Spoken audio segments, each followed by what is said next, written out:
Hello အားလုံးပဲမင်္ဂလာပါဒီနေ့ကတော့နံပါတ်3နံပါတ်3ကနေစပြီးနားထောင်အောင် Okay ကျွန်တော်တို့ဘာမှမပြောတော့ဘူးရင်းဆုံးနားထောင်လိုက်အောင်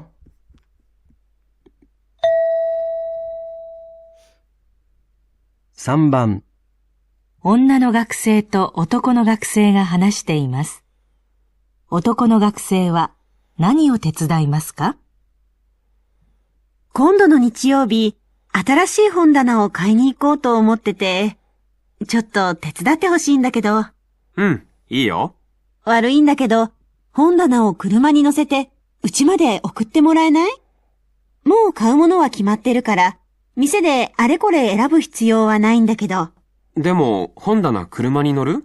自分で組み立てるタイプだから、乗ると思うんだ。それならいいよ。組み立てるのも手伝おうか？ありがとう。それは大丈夫。そんなに難しくないみたいだから。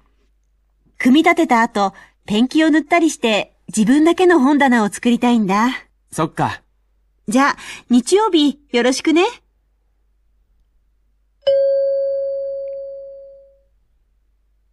男の学生は何を手伝いますか？男の学生は何を手伝いますかって Okay ကျောင်းသားကကျောင်းသူကိုဘာကူညီမှာလဲ Okay ဒီမှာသူအဖြေလေးပေးထားတယ်ဒီကိုတွေကတကူရွေးပြရမယ်ရွေးကြမယ်ဘယ်ဟာဖြစ်မှာလဲနံပါတ်1ကဝန်တနာကိုဟောက်ခိုးဖို့တဲ့စောင်းစင်ကိုတည်ပေးမယ်နံပါတ်2မှာဆိုရင်ဝန်တနာကိုအဲ့ဒါကိုဝန်တနာကိုရွေးပေးမယ်ဝန်တနာကိုကွန်ပျူတာတဲ့ဝန်တနာကိုပါလေဆိုပြန်ဆက်ပေးမယ်ပေါ့နော်ပြန်ဆက်ပေးမယ် Okay နံပါတ်4မှာဆိုရင်ဝန်တနာကိုပင်ကီကိုနူးလို့တဲ့ပန်ကီကိုနူးလို့တဲ့ဝန်တနာကိုပါလေပိန်တီပေါ့နော်အဲ့လိုမျိုးစေးတော့ပေးမယ်ပြောတာ Okay ကျောင်းသားကကျောင်းသူဘာကူညီပေးမှာလဲဆိုတော့ရွေးလိုက်ပါတခုရွေးကြည့်လိုက်ပါဆိုရင်ဟုတ်ပါတယ်ဝန်တနာကိုဟောက်ခိုးဖို့လေဝန်တနာစောင်းစင်ကိုဝိုင်းပြီးတည်ပေးမယ်တဲ့ Okay ကျွန်တော်ဒါကိုပြန်ကြည့်ရအောင်ဘာကြောင့်ဝန်တနာကိုဟောက်ခိုးဖို့မှန်းလာလဲဆိုတာကိုရှင်းပြပေးပါမယ်ဒါတွေကတော့ထားလိုက်ပါတော့စကားပြောရပါညာ Okay ဒီနေ့今度日曜日新しい本棚を買いに行こうと思っててちょっと手伝いしてほしいんですけどဒီနေ့စာအုပ်တော့ဒီနေ့ဒီတစ်ပတ်တနင်္ဂနွေနေ့မှာလည်း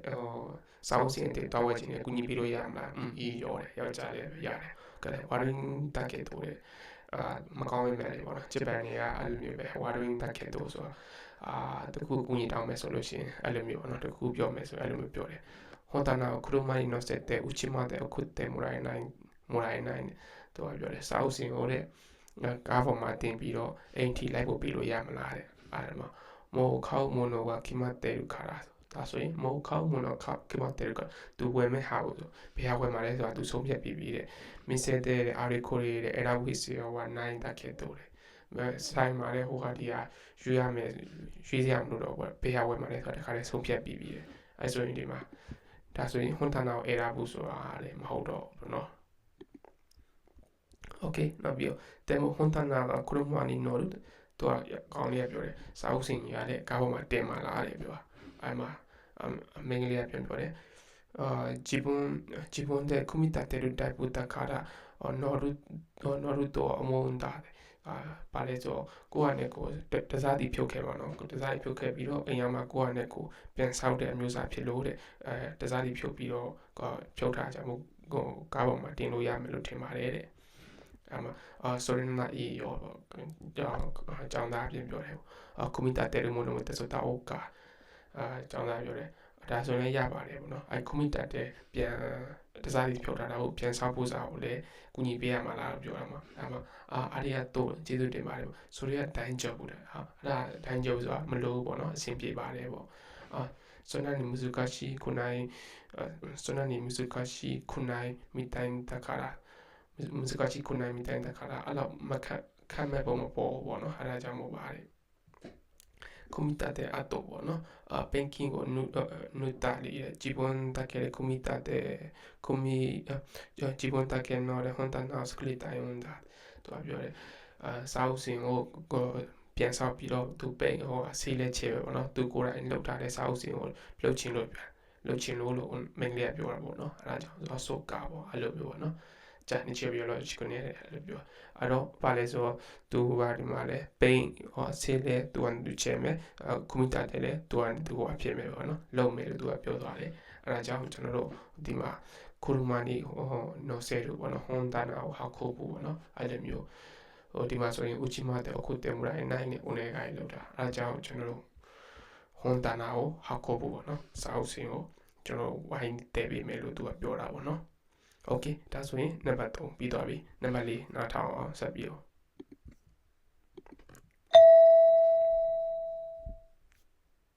4番、学校の健康診断で看護師が話しています。健康診断を受ける人は、この後、まず何をしますか？このグループの人は集まりましたね。皆さん、健康調査のアンケートを書いて持ってきましたか？はい。では、身長と体重を測ります。その前に、靴下は脱いでおいてください。次に、血圧を測って内科の診察に進みますが、そこで医師に健康調査のアンケートを出してください。アンケートはそれまで自分で持っていてください。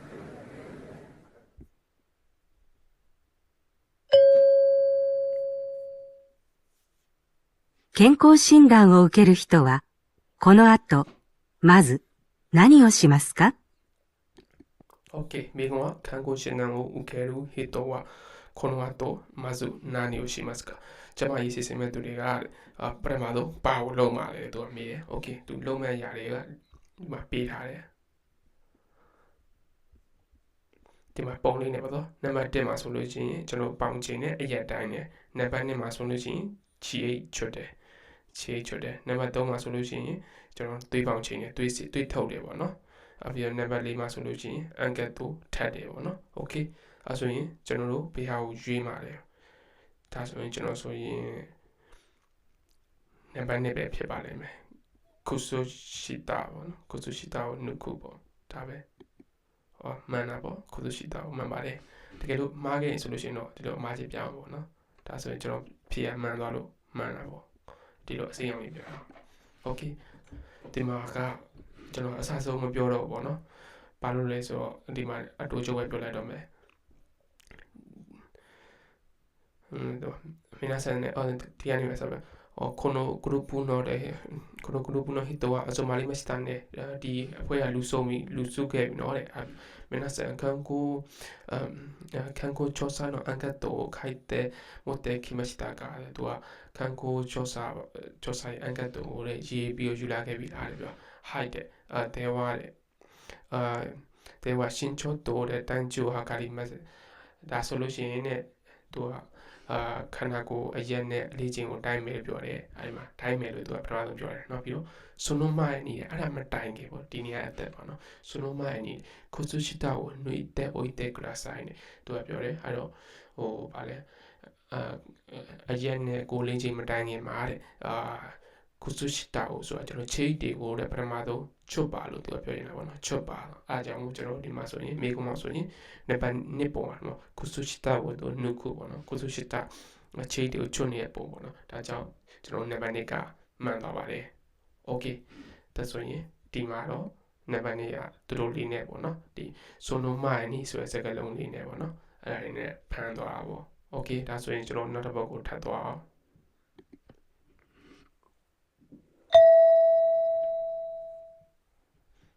5番、会社で女の部長と男の人が話しています。男の人はこの後、まず何をしますか？おはよう。今、忙しい？ちょっと手伝ってほしいことがあるんだけど。はい、部長。急で悪いけど、午後の会議のこの資料、3ページ目の表をグラフに変えてくれない？資料は本田さんに作ってもらってたんだけど、今、お客さんから電話があって、本田さん、お客さんのところに行かなくちゃいけなくなったんだって。部長。実は森課長に出張の報告を午前中に出すように言われているんですが。そう。じゃあ、森課長には私から事情を説明しておくから、こっちの方を先にいい？わかりました。ありがとう。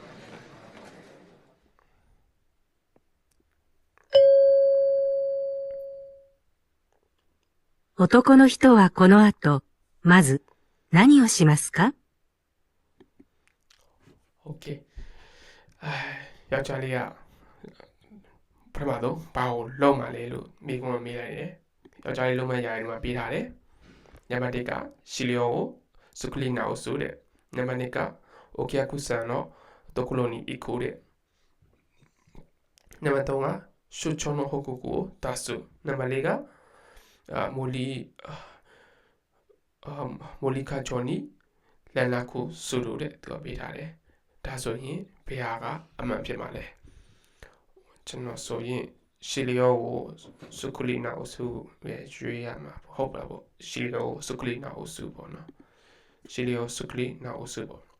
ဒါပဲမှန်ပါလိမ့်မယ်မှန်ပါတယ်ဒါပဲမှန်ပါတယ်ရှီလီယိုစုကလီနာကိုစုပေါ့နော်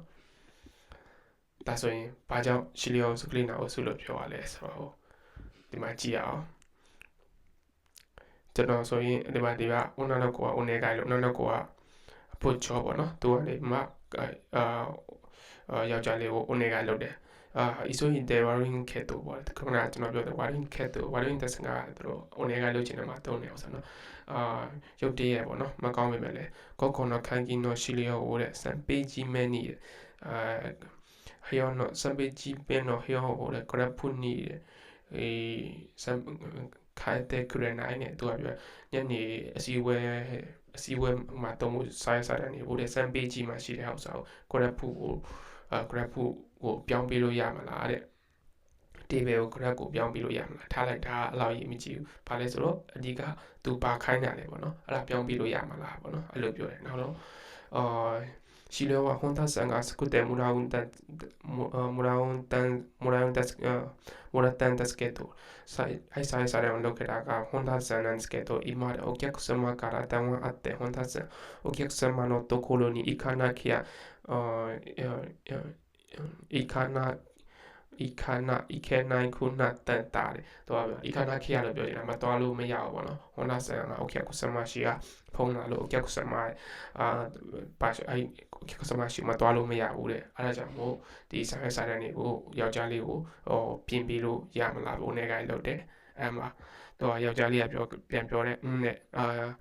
ပူချောတဲ့ជីစောကသူမှာモリ課長に出張の報告を午前中に出すように言われているんですがとはပြောတယ်モリ課長ကသူ့ကိုပေါ့နော်သူモリ課長ကအပြင်ခီးသွားမှာမို့အဲ့ဆိုင်စားတဲ့နေကိုဟိုကုလုပ်ဖို့စားအတွက်ပေါ့နော်ဒီမနက်ခင်းနေ့လည်နေခင်းအပြီးလောက်ခိုင်းထားတယ်ပေါ့နော်အဲ့လိုပြောတယ်အဲ့ဒါမှဟိုကတော့အဆိုးကြလာအဲ့လိုလားပေါ့နော်ဒီနာကအသက်ပေါ့モリ課長に私から時報を説明しておくからこっちの方を先にいいでအဲ့လိုမျိုးပြောတော့အဲ့တော့သူကモリ課長ကိုတဲ့သူကပြောထားလိုက်မယ်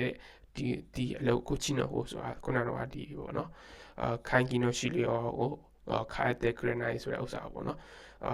ကိုချီနော်ဟိုစကီနီတဲ့ဒါကိုအရင်လုပ်ပြီးလို့ရမှာလားတဲ့အဲ့မှာသူကပြောတယ်ခေါင်းလေးပြောဝါခါလီမရှိတာနားလေပါပြီပေါ့နော်အဲ့ဒါကြောင့်မို့ကျွန်တော်မိကွန်းမှာဆိုရင်ရှီလီဟိုစုကလီနာကိုစုပေါ့နော်ဘာလဲဆိုကျွန်တော်စားတဲ့နေကိုပြင်မယ်ပေါ့နော်စုကလီနာကိုစုစားပြန်ပြင်လုပ်မယ်ပေါ့နော်နောက်ပြီးတော့ okay ဒါဖြည့်မယ်ပေါ့နော်ဒါဆိုရင်နံပါတ်1မှာဆိုရင် okay ဆမနောတိုကိုလိုနီအီကူ okay ဆမနောတိုကိုလိုနီအီကူနောဝါဒါရီဟိုမာဆန်